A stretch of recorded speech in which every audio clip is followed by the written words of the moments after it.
Oke, nah kemudian, oke, nah kemudian, oke, Ustadz mana? Jadi gini, nah jadi yang tadi itu, kalau misalnya tadi kan ada teknologi, globalisasi sama alam nih. Iya. Nah kalau misalnya dihubungkan dengan pendidikan gimana nih, Ustadz? Oke. Oh iya, sebenarnya di satu isu itu pada akhirnya beliau itu menuliskan ada hal-hal ya yang bisa menjadi usulan ya. Saya bilang usulan solusi untuk ke depan. Misalkan begini nih, kalau didekatkan dengan pendidikan ya. Misalkan gini, oh ternyata ada perkembangan teknologi sampai sekarang ada aja kecerdasan, bagaimana teknologi itu sudah banyak membantu kita. Itu sebenarnya juga dua mata uang ya, Dua mata dua pisau. dua sisi mata uang gitu, bahwa satu sisi ada kenyamanan, ada kecepatan di situ, sisi lain juga itu. Karena misalkan gini, di sisi yang lain itu ada hal-hal yang ya kita lihat juga banyak. Misalkan, oh kalau dulu kita masuk tol ya, ada pintu tol itu ada Orang penjaga, ngasih uang, ada penjaga segala macam kan, adanya teknologi sekarang sudah cashless ya. cashless, dan pada akhirnya orang-orang dipindah dengan sebegitu rupa kan kemana. Dan saya kira banyak contoh-contoh yang lain yang terpapar di depan kita. Nah, bagaimana dengan masa depan? Bagaimana peran pendidikan di sana gitu ya? Kalau saat ini ada artificial intelligence, ya ke depan itu sebenarnya artificial intelligence kecerdasan buatan ya. Jadi bisa kita ke IA ya. Jadi AI ke IA ya. IA itu adalah intelligent assistant. I see. Ya, jadi bagaimana agar kecanggihan itu yang bisa kita nikmati saat ini dan di masa depan pasti akan lebih canggih lagi. Hal itu bisa menjadi pendamping kita dalam menginikan kehidupan. Sehingga hal-hal apa-apa saja yang kita ajarkan kepada para siswa saat ini, pada akhirnya sebenarnya untuk menopang pertumbuhan teknologi yang baru atau membantu dalam kehidupannya. Jadi jangan sampai kita mengajarkan yang di masa depan mereka justru tidak terpakai di masa depannya nanti gitu ya. Ya, jadi intelligent assistant gitu ya yang ingin kita ini kan. Dan saya kira sebagai sebuah usulan sekali lagi, ini dampaknya juga kalau ingin kita mau praktekkan atau implementasikan di dalam ruang-ruang di sekolah kita juga saya kira butuh kajian yang begitu rupa ya. Simpelnya gini sih, kalau di masa depan hal-hal seperti itu akan digantikan oleh teknologi, saat ini jangan diajarkan pada anak-anak kita. Sehingga buat kepada anak-anak kita, mereka bisa menjadi produsen teknologi, atau paling tidak mereka menempatkan teknologi itu sebagai asisten yang dapat membantu ya pekerjaan ya dan urusan-urusan keseharian mereka. Itu ada hal-hal yang menjadi mandat ya untuk perubahan kurikulum dan tata. Ini yang pertama. Nah, yang kedua juga karena globalisasi itu hubungannya antar negara. Nah, di mana saat ini negara-negara maju, negara-negara yang sudah cukup kuat ya di dalam ekonomi dan teknologinya, di masa depan ya harusnya sekali lagi sama-sama yuk ya pikul tanggung jawab bersama, bahwa misalkan ada negara-negara yang masih tumbuh, masih berkembang, masih tergopoh-gopoh ya dalam mengelola sumber daya alamnya, investasinya adalah bentuk pendidikan kepada negara-negara itu gitu. Sehingga harapannya mereka bisa jadi lebih aware ya, satu aware, terus dua dia lebih terampil ya dalam mengelola aset-aset yang berada di alamnya. Beberapa waktu yang lalu saya juga baca bukunya Prof. Renat Kasali. Saya agak lupa itu, yang jelas tentang beliau bercerita from curse to blessing kalau nggak salah itu. Jadi dari takdir menuju berkah ya kalau nggak salah.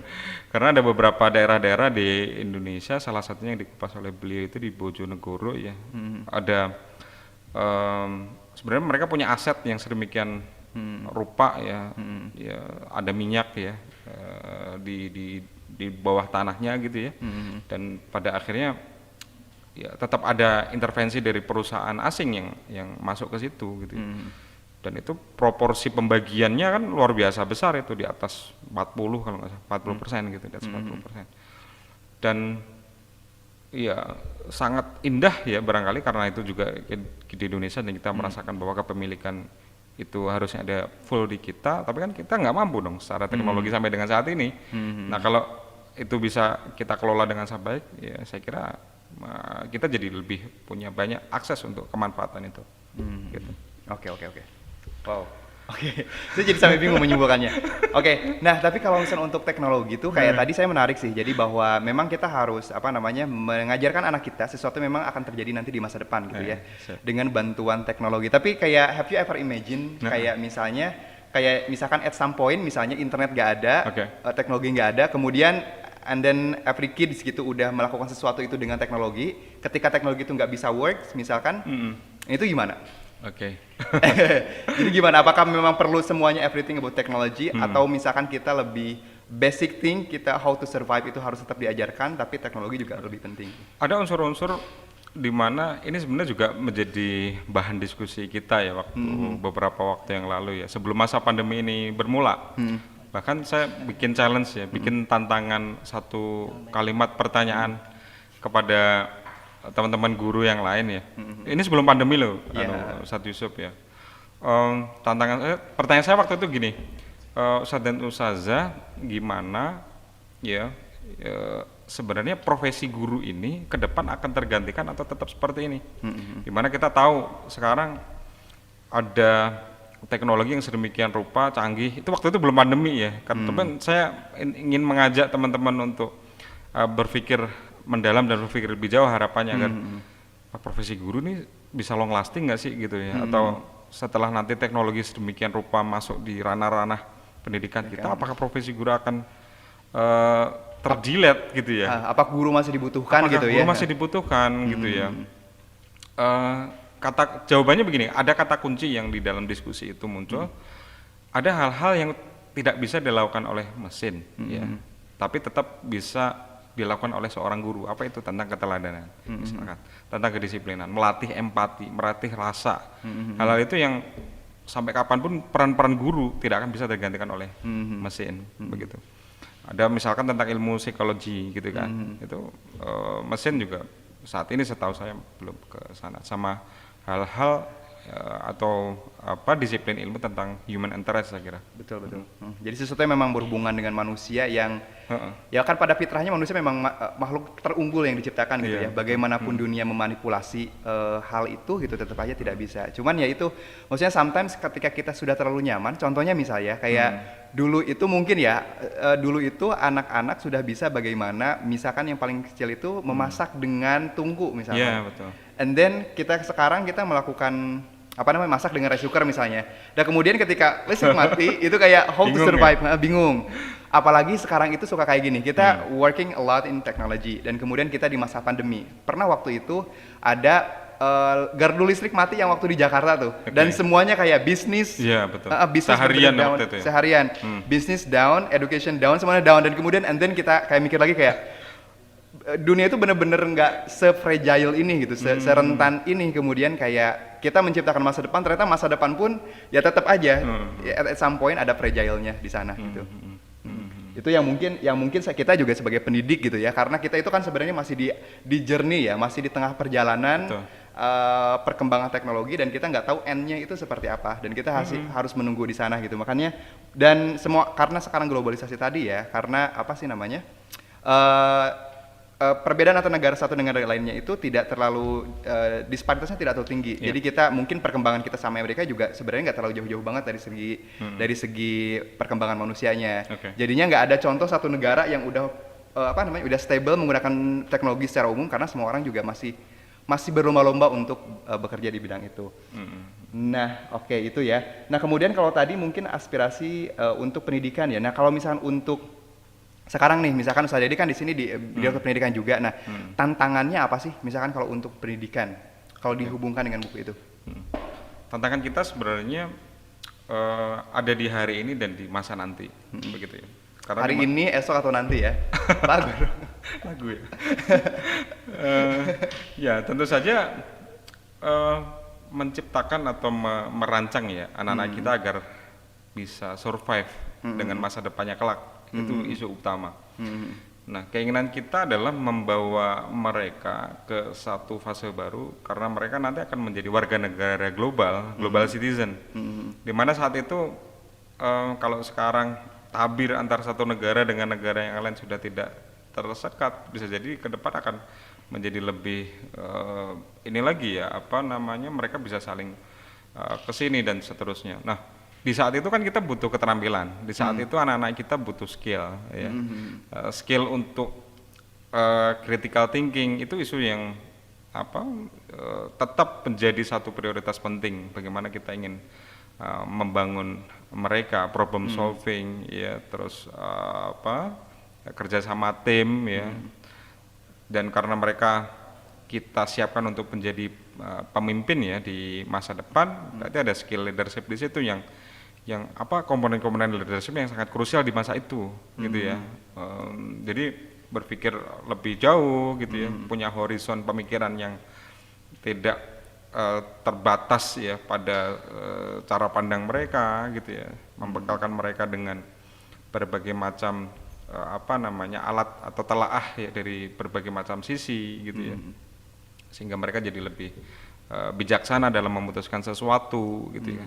Skill-skill yang sifatnya hard ya, saya kira ya keterampilan berbahasa, komunikasi, ya, keterampilan menyebarkan positive influence, itu juga hal-hal yang perlu untuk terus-menerus kita gali, kita siapkan ya dengan hal-hal yang ada saat ini sebagai bakalan nanti mereka di masa depan. Oke ya. Jadi dari buku itu kita juga harus apa ya? Mungkin lebih ke harus menyadari bahwa fitrahnya dunia, manusia dan alam itu pada pada dasarnya pasti akan berubah gitu ya. Dan bagaimana kita merespon perubahan itu dimulai dari sekarang. Kita udah bisa memprediksi perubahannya seperti apa gitu ya. Nah, kemudian kalau misalnya nih, kalau kan tadi menarik sekali ya bukunya Teknologi Ada Alam. Nah, kira-kira kalau untuk membaca buku ini, kira-kira kenapa kita harus baca buku itu? Kenapa coba? Saya jadi promosi buku orang. Ya boleh. Tadi kan udah promosi buku sendiri. Baik. Yang menarik deh. Kenapa ini ya teman-teman nggak harus baca buku ini, tapi jika memungkinkan dan memang memiliki apa alokasi waktu dan kesempatan untuk bisa membaca ini, saya kira ini kesempatan yang baik juga ya, agar kita bisa ya seperti judulnya, membangun optimisme untuk melangkah maju di era akselerasi. Ya, optimisme itu kan memang harus dibangun bahkan di saat ini masa-masa sulit ya, masa-masa pandemi yang kita tidak tahu nih akan sampai kapan ini berakhir. Buku ini disusun sebelum pandemi ya, sudah di apa namanya giring untuk kita terus menerus membangun optimisme, apalagi di saat masa pandemi, sehingga optimisme kita harusnya memang sejatinya harus dirakit dengan lebih kuat gitu ya sebagai pondasi kita. Terus yang kedua adalah ya membaca masa depan sih, saya kira ini tugas para pemimpin pendidik ya. Hal-hal apa saja yang terjadi saat ini kita menjadi modalitas penting untuk kita bisa berkaca dan mengintrospeksi apa-apa yang sudah kita lakukan ya. Sejatinya ada yang kurang atau belum, ada yang perlu dilengkapi atau enggak, ada yang perlu disempurnakan atau enggak dan seterusnya. Sehingga kita bisa perbaiki itu, hal-hal itu yang sedang kita lakukan, sehingga bisa kita siapkan ya upaya-upaya terbaik untuk menatap masa depan. Tapi gambaran tentang 3 roda itu ya, tentang teknologi, tentang globalisasi, tentang alam, saya kira ternyata itu kan cara berpikir system thinking ya. Itu kalau kata Peter Senge di Fifth Discipline itu memang ya kita bicara segala sesuatu sekarang kita hidup di dalam sistem ya sebenarnya. Ada satu ekosistem yang memang kita sekarang hidup di sini aja, ini kita sedang melakukan acara ini, kita hidup di dalam satu peristiwa yang saling terkait satu sama lain gitu kan. Harus ada MC dan seterusnya. Kita lagi di satu bandara saja, satu pesawat yang bisa terbang di saat jam 7 pagi misalkan, itu juga ada sistem di situ ya. Dan seterusnya. Jadi kita juga dilatih juga untuk berpikir bahwa segala sesuatu yang terjadi di sekitar kita itu merupakan imbas dari satu sistem. Oke. Disitulah kita dilatih justru untuk berpikir lebih komprehensif, lebih holistik. Saya kira. Ya karena ada banyak hal yang terlibat di sana ya. Betul. Jadi Peter Senge itu kalau salah yang Sloan School Management ya, yang di Dia MIT ya. manajemen dia. MIT ya. Kalau nggak salah ada bukunya itu Theory U. Karena saya pernah ikutan trainingnya langsung sama Peter Senge. Wah, Masya Allah. Sama itunya sama apa ya dari MIT karena di Indonesia di Indonesia juga ada beliau apa namanya salah satu founder untuk System Thinking Theory U, pernah ngisi untuk di pemerintahan juga ya. Jadi ya emang keren banget Keren. sih. MC kita juga keren. Iya. Ya maksudnya kayak ternyata maksudnya pada in a way maksudnya kita kayak nyambung dengan buku ini bahwa kalau buku ini kan bahwa satu kejadian itu mendelegate kejadian lainnya terjadi dan beliau pun kayak satu sama bahwa kita itu hidup tidak sendiri, kita itu ada sistem yang memang terlibat di sana. Bahkan untuk sesuatu hal yang paling kecil pun gitu ya, ketika kita makan misalnya ya, kita harus berpikir bahwa gimana sih petaninya, bagaimana sistemnya gitu, banyak hal yang terlibatnya. Nah, kalau misalkan itu untuk dari pendidik ya, misalkan kayak gini. Kalau misalkan untuk anak-anak mereka harus benar-benar mempersiapkan nih. Kalau misalkan di usia Ustaz Dedi nih, misalnya kalau misalkan untuk sebagai bahan refleksi ketika baca buku ini, oke, kan itu di usia yang udah matang banget ya dari segi posisi, dari segi umur. Masih belajar. Masih belajar ya, maksudnya matang kayak, aduh gimana nih waktunya bentar lagi tapi saya harus ngejar A, B, C, D. Nah, refleksi dari buku ini kira-kira gimana? Ya, pada akhirnya ini sih melatih kebijaksanaan. Terus menerus kalau saya sering menyebut melatih horizon kita agar lebih jauh. Betul. Dan jadi lebih panjang dan lebih luas gitu ya. Sehingga dari situlah kita tahu bahwa alam semesta ini bergerak, mereka saling terhubung satu dengan yang lainnya. Gitu ya. Ya di situ pertama itu bisa ini ya bahwa kita jadi lebih aware terkait dengan lingkungan, situasi apa yang sedang kita hadapi dan kita lakukan saat ini ya. Dan ya kalau kita cukup waktu untuk reflektif, betul tadi reflektif memang ya itu tadi hal-hal apa sih yang saya kesannya udah tua banget deh. Di sisa usia saya. Kayaknya tuh kayak aduh. Ya di level usia manapun sih saya kira. Betul. Karena reflektif itu kan tidak harus nunggu kita tua dulu. Betul. Ya baru kemudian kita berpikir apa yang sudah aku perbuat kemarin gitu, enggak. Kita setiap umur saya kira juga perlu untuk kesempatan melakukan hal itu. Gitu kan kalau Rasulullah kan mengajarkan bahkan sebelum tidur kan ya, untuk apa sih aku hari ini ngapain aja, aku nyakitin orang nggak sih gitu. Ya dan kalau masih utang besok minta maaf. Atau naikkan lunasi utang-utangnya.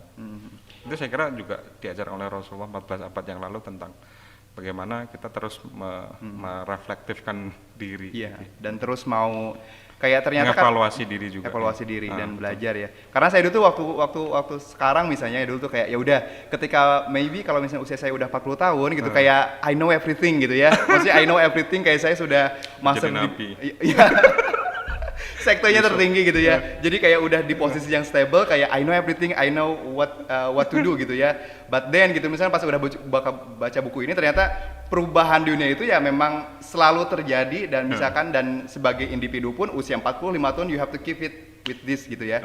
Kayak mungkin Bapak dulu pernah merasakan nggak kayak pandemi kayak gini, posisi kayak gini, pernah nggak? Sependek ingatan saya belum pernah sih. Belum pernah kan? Betul. Belum pernah di mana cara kita komunikasi sekarang berubah, cara kita ketemu dengan teman kita, saudara kita, sahabat kita berubah. Ya, semuanya berubah dan ya dimulai dari nol ya Pak.